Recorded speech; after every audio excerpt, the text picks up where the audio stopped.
Vamos então começar declarando que nós temos sede, temos fome da presença de Deus, amém? Assim como Davi dizia, né? Assim como a corça anseia pelas correntes de água, a nossa alma também tem sede do nosso Senhor, amém? Vamos declarar isso então.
Deixar de adorar, eu não posso deixar de desejar tua presença, o pão vivo que desce do céu, a palavra mais doce que o mel, é o teu rio de vida que me sustenta. Deus, eu ouço a tua voz.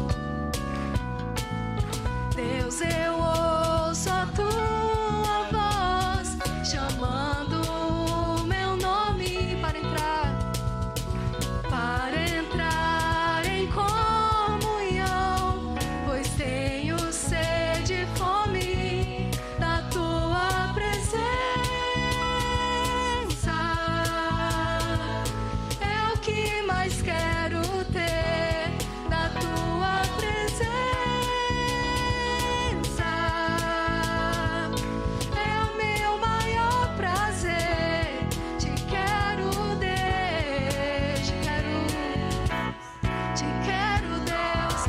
Eu não posso deixar de te amar, eu não posso deixar de adorar, eu não posso deixar de desejar tua presença, o pão vivo que desce do céu, a palavra mais doce que o mel, é o teu rio de vida que me sustenta. Eu não posso deixar de te amar, eu não posso deixar de adorar, eu não posso deixar de desejar tua presença, o pão vivo que desce do céu, a palavra mais doce que o mel, é o teu rio de vida que me sustenta. Eu te louvarei, Senhor.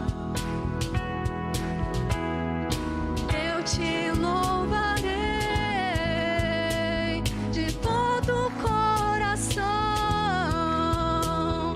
mais do que o ouro e a prata, a tua presença me basta, a tua presença me basta, a tua presença me basta. Te quero, Deus, eu não posso deixar de te amar, eu não posso deixar de adorar, eu não posso deixar de desejar tua presença, o pão vivo que desce do céu, a palavra mais doce que o mel, é o teu rio de vida que me sustenta. Eu não posso deixar de te amar, eu não posso deixar de adorar, eu não posso deixar de desejar tua presença, o pão vivo que desce do céu, a palavra mais doce que o mel, é o teu rio de vida que me sustenta.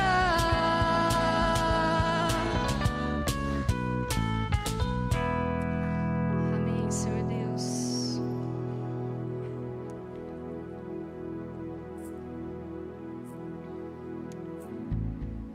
Amém. A palavra de Deus também diz, lá em Hebreus 12, 2: tendo os olhos fitos em Jesus, autor e consumador da nossa fé. Ele, pela alegria que lhe fora proposta, suportou a cruz, desprezando a vergonha, e assentou-se à direita do trono de Deus. Amém? Que a gente possa então sempre ter os nossos olhos fixos em Jesus, porque se nós fizermos isso, nós teremos esperança. Amém? Nós teremos paz, e nós veremos nele o alívio para os nossos sofrimentos e a esperança de uma vida eterna. Amém? cantar então, eu olho para a cruz. Eu olho para a cruz eu vou, o teu sofrer participar, a tua obra vou cantar, meu Salvador. Na cruz mostrou o amor do Pai, o justo Deus.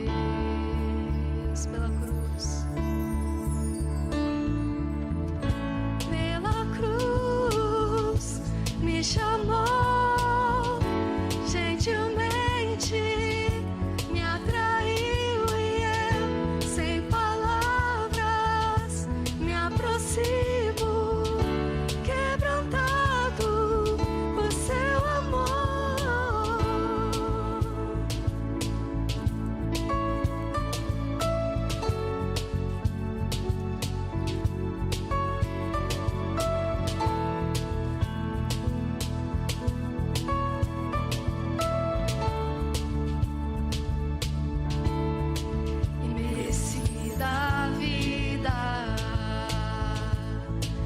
Graça recebi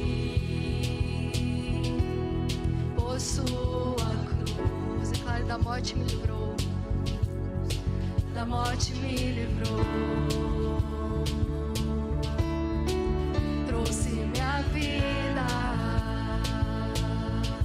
e eu estava condenado, mas agora pela cruz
Muito boa noite, meus irmãos.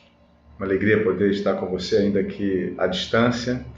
É bom cantarmos juntos, adorarmos ao Senhor e nos reunirmos ao redor da sua palavra. Você já sentiu medo em algum momento da sua vida? Todos nós, em um momento ou outro, somos tentados a sentir medo, não é verdade? Até o capítulo 7 do livro, esse livro que nós estamos estudando juntos aqui toda quarta-feira, O Temor que Vence o Medo, nós vimos uma das tentações mais comuns e difíceis que certamente você já experimentou, a tentação de temer os homens. Nós vimos juntos o porquê é tão importante que você vença o temor dos homens nesses últimos capítulos, até o capítulo 7. A partir aqui do capítulo 8, que é o nosso capítulo de hoje, nós vamos ver o que Deus quer que você coloque no lugar do temor de homens. Então eu gostaria de convidá-lo a abrir a sua Bíblia para o texto de Isaías, capítulo 8, capítulo 8, versos 11 a 14. O texto vai dizer assim: O Senhor falou comigo com veemência, advertindo-me a não seguir o caminho desse povo. Ele disse: Não chamem conspiração a tudo o que esse povo chama conspiração. Não temam aquilo que eles temem, nem se apavorem. O Senhor dos Exércitos é que vocês devem considerar santo. A Ele é que vocês devem temer. Dele é que vocês devem ter pavor. Ele será um santuário para vocês. Qual era o contexto aqui desse texto? Judá ele estava em guerra, mas Judá era uma nação pequena e muito desprezível também em termos de poder bélico. Era uma nação fraca e insignificante, para dizer a verdade. Israel, que era o seu vizinho mais próximo, estava determinado a destruir Judá. Israel havia estabelecido um pacto com outra nação poderosa, uma nação pagã, diga-se de passagem. Agora duas nações lutariam contra uma. Israel e Síria, então, unidas, lutaria contra Judá. Você consegue imaginar o pavor da nação de Judá diante desse cenário? O coração de Acaz, que era o rei de Judá, tanto quanto o coração do povo, ficaram agitados. Eles estavam apavorados. Então, o rei de Judá também tentou buscar aliados. Judá tentou se juntar ao povo assírio, não o sírio, mas o assírio, para lutar contra Israel. Esse foi um cúmulo do desespero deles. Mas Isaías havia recebido uma instrução diretamente do próprio Deus de que Judá seria destruído. Pior ainda, a destruição deles não seria por Israel ou pela Síria, mas pela Assíria, pela própria nação junto a quem a nação de Judá procurava ajuda. Você consegue imaginar, se colocar no lugar de Isaías, você consegue imaginar o pavor dele ao receber essa instrução diretamente de Deus? Isaías estava mais apavorado que o resto de Judá. Deus deixou muito claro a Isaías que Judá seria humilhado. Olha o que diz o texto de Isaías, capítulo 7, versículo 20. Naquele dia, o Senhor utilizará uma navalha alugada de além do Eufrates, o rei da Assíria, para rapar a sua cabeça e os pelos de suas pernas e da sua barba. O povo de Judá ficaria também empobrecido e o reino de Judá seria devastado. Olha os versos seguintes, versos 21 a 23 do capítulo 7 de Isaías. Naquele dia, o homem que tiver uma vaca e 2 cabras terá coalhada para comer, graças à fartura de leite que elas darão. Todos os que ficarem na terra comerão coalhada e mel. Naquele dia, todo lugar onde havia 1000 videiras no valor de 12 quilos de prata será deixado para as rozeiras bravas e para os espinheiros. Irmãos, Isaías, todos vocês devem saber, era gente como a gente. Ele não era nenhum super-homem, nenhum super-herói. Você consegue imaginar o quanto que ele estava tentado a sentir medo quando ele se levantou e disse ao seu próprio povo: a Assíria vai nos destruir totalmente. Percebam, o profeta Isaías fazia parte de Judá. Ele não estava em outro lugar senão em Jerusalém. Ele estava exatamente no ponto zero onde toda essa devastação ocorreria. Ele não estava em algum lugar distante anunciando o que Deus pediu para anunciar via Zoom ou via WhatsApp. Não, ele estava lá. Não deve ter sido fácil para ele receber essa notícia do próprio Deus. Ele estava perturbado com a situação, porque a sua profecia era contra a sua casa, era contra a sua família, era contra a sua própria nação. Por isso ele foi tentado a reagir como todos os demais. Isaías estava sendo tomado pelo medo. Mas Deus sabia disso. E por isso Deus deu a ele uma instrução toda especial sobre como lidar com aqueles tempos assustadores. É isso que o verso 11 de Isaías 8 vai realçar para nós. O Senhor falou comigo com veemência, diz o texto, advertindo-me a não seguir o caminho desse povo. O que Deus estava comunicando a Isaías era o seguinte: Isaías, o mundo reage às dificuldades que enfrenta de determinada maneira, mas você, Isaías, deve reagir de uma maneira muito diferente. O verbo advertir, que aparece nessa tradução, significa corrigir ou disciplinar com o propósito de educar.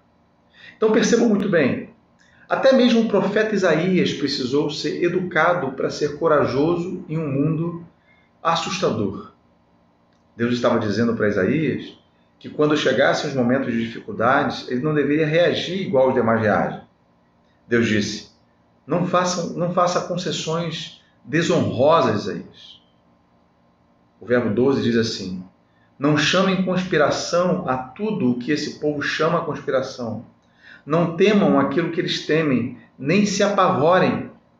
Deus dá a instrução para Isaías de que o povo assírio iria destruir o povo de Judá, mas ele também faz uma menção clara de que eles não deveriam fazer nenhum tipo de conspiração. Deus está exortando Isaías a não fazer concessões. Em 2 Reis e também em 1 Crônicas, o rei Acais, o rei de Judá, na tentativa de salvar o seu povo e a sua própria vida, busca uma aliança com o rei da Síria. Então, quando as dificuldades chegaram, ao invés dele olhar para Deus, ele preferiu olhar para os homens em busca de ajuda. Deus, ele odeia esse tipo de reação. Ele já havia dito por intermédio do profeta Jeremias que maldito é o homem que confia no homem. Israel, o reino do norte, havia se recusado a depender de Deus e, em vez disso, ele recorreu a homens para se fortalecer. E agora o rei de Judá estava fazendo exatamente o mesmo. Deus estava dizendo para Judá, por intermédio de Isaías, o seguinte: não encoraje alianças, não concorde com todos os outros e não espere a ajuda de homens quando deveria esperar a ajuda de mim. Não faça concessões em momentos assustadores. Não reaja da mesma forma que o mundo reage. Não busque força na criatura em lugar de buscar força em mim, o seu Criador. Você já percebeu o quanto que nós, hoje em dia, no século XXI, ainda fazemos isso? Quando a situação aperta, nós confiamos mais nas pessoas ou até em nós mesmos do que no próprio Deus. Isso porque o caminho do mundo parece ser um caminho mais fácil. E aí você se vê tentado a dar desculpas e você se vê tentado a seguir o caminho do mundo. Pode ser talvez na área financeira, você entra num aperto danado e você sabe o que a Bíblia diz sobre contribuir, mas você não consegue ver a menor possibilidade de obedecer a Deus e ainda sobreviver no meio dessa crise. Pode ser alguma situação na área de educação de filhos, por exemplo. Você sabe o que Deus quer que você faça com seus filhos, mas parece difícil demais para você, num tempo tão permissivo até. Pode ser lidando com toda essa questão da pandemia, você confia mais na ciência do que no próprio Deus, que sustenta você e que sustentou você até aqui. E você acaba exaltando mais as vacinas, a ciência, do que o cuidado de Deus na sua vida. Você pode ser que você, no contexto de amizade, por exemplo, você leu a Bíblia, você entendeu que tipo de amigo você deve ter, mas aí você olha para as pessoas ao seu redor e você pensa: se eu seguir o caminho de Deus, eu vou ficar completamente sozinho aqui. Não importa a situação específica. Quando ela parecer assustadora, você será tentado a fazer concessões. E Deus está dizendo para você: não faça isso. Não reaja às dificuldades como o mundo reage. Fique firme. A pessoa que faz concessões sempre vai perder no final. E Deus continua falando por intermédio de Isaías. Ele vai dizer: não temam aquilo que o povo teme, nem fiquem apavorados, versículo 12. Deus está dizendo, em outras palavras, o seguinte: eu sei que o mundo tem medo de tudo isso, mas vocês não deveriam ter medo. Deus, de uma maneira muito clara e elegante, ele está dizendo: Isaías, você deve ser completamente diferente do mundo ao seu redor. Eles estão com medo do seu maior inimigo, você não deve temer. Eles estão com medo da morte, vocês não devem temer. Não tema aquilo que eles temem, Isaías. O ensino aqui, meus irmãos, é que a nossa reação diante das circunstâncias angustiantes da vida deve ser completamente diferente da reação do mundo ao nosso redor. Talvez a essa altura você deve estar se perguntando: mas como que eu posso ser destemido na prática quando a situação é tão aterrorizante? Como que eu posso vencer o medo quando eu estou andando pelo vale da sombra da morte? E aí nós somos ensinados, a partir de então, a observar a maneira certa de reagir em tempos difíceis. No verso 13, Deus revela como vencer o medo desse mundo. Ele diz assim: o Senhor dos exércitos é que vocês devem considerar santo.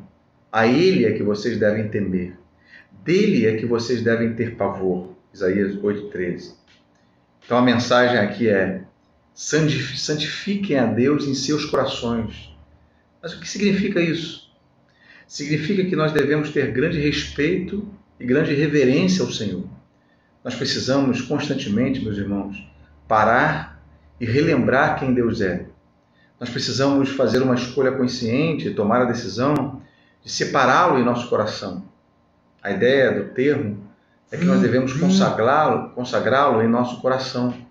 E consagrar a Deus é dar a Ele uma posição absolutamente única em seu coração e em sua vida. O grande problema é que nós não conhecemos a Deus como nós deveríamos. Nós acabamos pensando que Deus é exatamente como um de nós. É por isso que nós ficamos com medo. A nossa referência somos nós mesmos. Isso é, irmãos, não reconhecer Deus como santo. É não santificar. É não consagrar a Deus em nossos corações. Porque santificar a Deus em nossos corações significa separá-lo em seu coração de absolutamente tudo e todos. Significa que você não irá pensar e agir como se Deus fosse uma pessoa comum, assim como todos os demais homens. Você santifica a Deus em seu coração quando você nutre e cultiva uma profunda admiração por Ele. Quando você compreende que Ele é o oleiro e você é tão somente o barro, como diz aquela música. O grande problema é que nós somos fracos porque nós não entendemos quem Deus é. Os nossos pensamentos, irmãos, a respeito de Deus são muito pequenos. Os nossos pensamentos a respeito dos homens são grandes demais. Ou seja, o medo tem a sua origem na ignorância acerca da pessoa de Deus e também na ignorância acerca de quem nós somos. Para vencer o medo, nós vamos precisar parar de atribuir à criatura honra e poder maiores do que ele realmente tem. Nós vamos precisar parar de pensar em Deus como menos glorioso e menos poderoso do que ele realmente é. Então, o seu desafio é, da próxima vez que você for tentado a ficar com medo, pare, organize, ordene os seus pensamentos, lembre-se do quão poderoso Deus é, lembre-se do quão glorioso Deus é, lembre-se do quão fiel Ele é, reconheça-o como Deus, não o louve apenas com seus lábios, mas o adore sinceramente, do fundo do seu coração. Tenha a sua mente para pensar especificamente sobre Deus e sobre o seu caráter. Quando você estiver passando por momentos de dificuldade, pare de se concentrar em suas circunstâncias, comece a focar naquele que governa sobre as circunstâncias.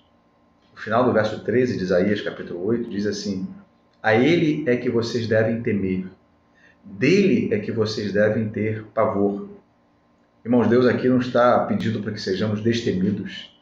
Ele está ajustando o nosso foco, isso sim. Ele está nos dizendo que nós devemos temer a pessoa certa. Ele está nos dizendo para que nós não temamos a criatura, senão ao Criador. Ele está enfatizando que você o deixe ser o objeto do seu temor e que apenas ele te faça estremecer. Às vezes, meus irmãos, nós olhamos para os heróis do primeiro século da era cristã, que morriam pelo Evangelho, quando nós lemos a Era dos Mártires, por exemplo, tantas outras histórias acerca dos mártires do primeiro século, e nós nos consideramos muito distantes deles, não é verdade? Mas nós precisamos nos lembrar que os heróis do passado não eram corajosos porque eles eram destemidos, senão porque estavam cheios do tipo certo de medo. Para o cristão, a coragem e a sabedoria se relacionam com o temor a Deus, meus irmãos. E é muito interessante observar que no verso 14, Deus deu a Isaías um forte incentivo para ele temê-lo. Ele ressalta o seguinte, ali no verso 14. Se você temer a Deus, ele vai dizer, ele será um santuário, final do verso 14. Aqui há um jogo de palavras no hebraico, meus irmãos.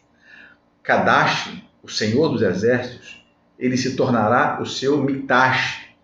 A ideia aqui é, reserve para Deus um lugar sagrado e ele se tornará o seu lugar santo. Esse termo Mikdash refere-se a um lugar especial onde o próprio Deus habita. No Antigo Testamento, esse termo é usado frequentemente para descrever o templo. E aqui é usado como uma metáfora para descrever como que Deus escolhe proteger e habitar uma pessoa que deposita sua confiança apenas e tão somente nele.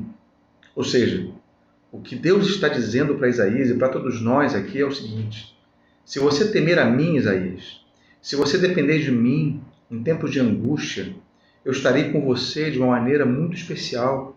Eu serei para você um lugar seguro e serei o seu refúgio. Não tenha medo do homem e nem se volte para ele em busca de segurança. Tema a mim, Isaías, teme a mim, meus irmãos. É isso que ele está dizendo. E eu o protegerei. O que nós devemos ter em mente é o que o apóstolo Paulo escreveu lá em Romanos, capítulo 8, versículo 31. Se Deus é por nós, quem será contra nós? Quando você for tentado a ficar com medo, então, quando você for tentado a ceder ao medo pecaminoso, perceba que existem duas maneiras de responder ao medo. Uma certa e uma outra errada. Para responder com sucesso, você vai precisar, em primeiro lugar, ser uma pessoa que está buscando o temor de Deus. É disso que os próximos estudos irão se ocupar. Cada capítulo daqui por diante. Por enquanto, a ideia desse capítulo aqui é que nós devemos colocar o nosso foco na pessoa certa, em Deus, o nosso sustentador, a nossa torre segura. Você tem feito isso no tempo em que nós temos vivido? Num tempo de pandemia, num tempo de tantas mortes ao nosso redor, num tempo em que a morte bate na nossa porta todos os dias e quando a gente menos espera? Se você tem feito isso, Deus é muito glorificado na sua vida. Mas se você não tem feito isso, dependa do Senhor e não faça concessões. Não abra mão da sua fé, da convicção que você tem num Deus poderosíssimo, capaz de sustentar você nesse tempo de angústia, de dificuldade, de luta. Por favor, abaixe sua cabeça, feche seus olhos. Deixe-me orar junto com você nessa hora. Por favor. Senhor, obrigado por esse tempo reunido aqui, um tempo em que juntos podemos parar, numa quarta-feira como essa. Talvez outros irmãos parando em algum outro horário, algum outro dia, diferente da quarta-feira, mas está nos ouvindo agora. Eu quero clamar ao Senhor, a Deus, que o Senhor se revele todos os dias a nós como nosso sustentador, como Deus que nos socorre em tempo de angústia.